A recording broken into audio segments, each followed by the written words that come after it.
విష్ణు రూపాయ నమశివాయ.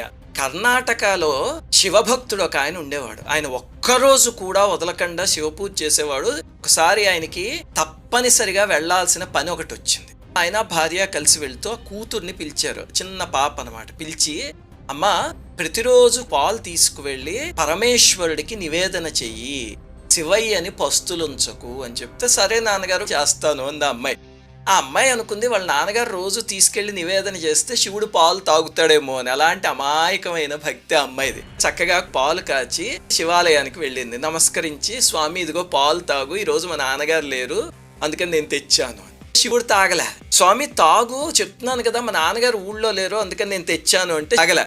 ఆ అమ్మాయికి ఏడుపు వచ్చేసి, ఏమిటి స్వామి, నేను ఏమన్నా లోపం చేశానా? కాచి తెచ్చాను కదా సరిగ్గాను, ఏమిటి మాడిపోయా పాలు, లేకపోతే పాలు బాగోలేవా, పంచదార ఎక్కువ కలిపానా తక్కువ కలిపానా, ఇంకేమన్నా చెయ్యాలా చెప్పు